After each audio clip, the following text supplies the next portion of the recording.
پسرور اور سمڑیال میں دیواریں گر جانے سے زخمی ہونے والوں میں 2 بچے بھی شامل ہیں۔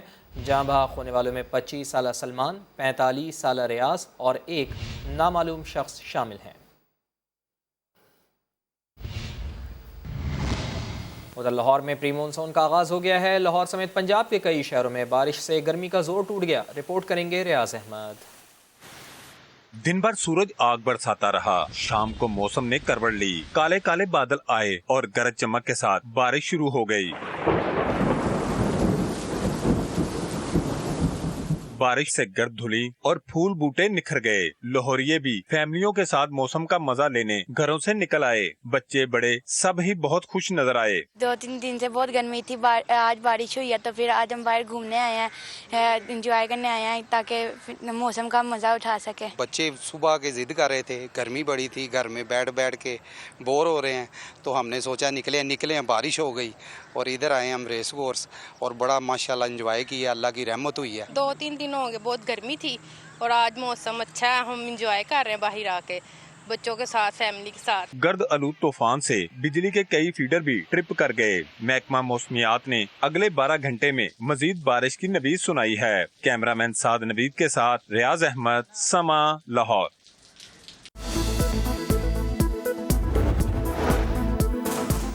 آزاد کشمیر کی وادی نیلم میں باراتیوں سے بھری جیپ دریا میں جا گری۔ حادثے میں خاتون سمیت 4 افراد جاں بحق، متعدد زخمی ہو گئے۔ مانسیرا میں کار دریا میں گرنے کا واقعہ، 4 نوجوانوں کی تلاش جاری۔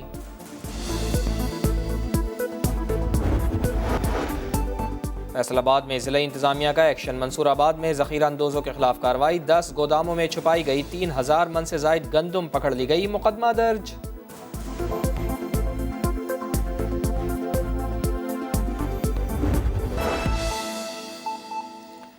جامعہ بنوریہ العالمیہ کے محتمم مفتی نعیم کو سپرد خاک کر دیا گیا ہے۔ ان کی نماز جنازہ کراچی میں مفتی تقی عثمانی نے پڑھائی۔ سیاسی اور سماجی شخصیات سمیت ہزاروں افراد نے شرکت کی۔ سلمان احمد کی رپورٹ۔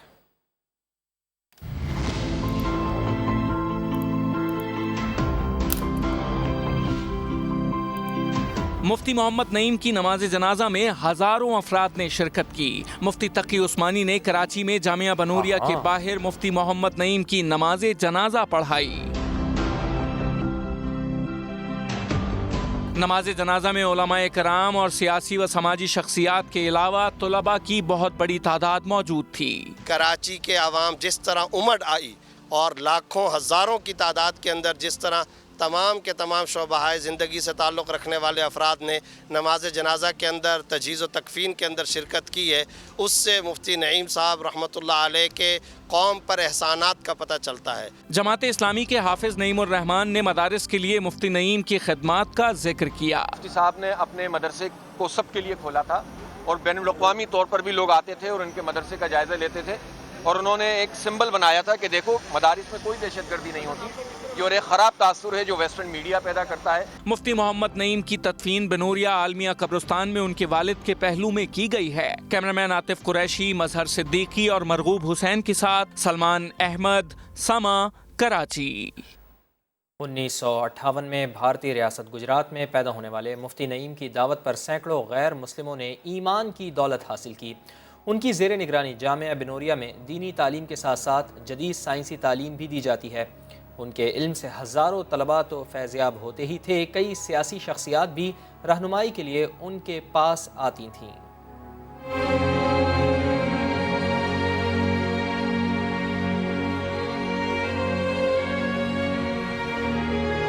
مفتی نعیم 1958 کو پیدا ہوئے۔ ان کا تعلق بھارتی گجرات کے علاقے سورت سے تھا۔ 1978 میں مفتی نعیم کے والد قاری عبدالحلیم نے جامعہ بنوریہ کی بنیاد رکھی۔ مفتی نعیم نے دینی علوم کی ترویج کے لیے جامعہ بنوریہ کو مثالی ادارہ بنایا۔ وہاں طلبہ نہ صرف دینی تعلیم بلکہ سائنسی علوم کے ساتھ جدید تعلیم بھی حاصل کر رہے ہیں۔ صرف پاکستان سے ہی نہیں، جامعہ بنوریہ میں چین، انڈونیشیا، ملیشیا، ترکی، امریکہ اور کینیڈا سمیت 48 ممالک کے طلبہ شوق و جذبے کے ساتھ علم دین حاصل کر رہے ہیں۔ مفتی نعیم نے جامعہ بنوریہ میں اولڈ ہوم بھی بنا رکھا تھا۔ مفتی نعیم کو یہ شرف بھی حاصل تھا کہ سینکڑوں غیر مسلم نے ان کے ہاتھوں اسلام قبول کیا۔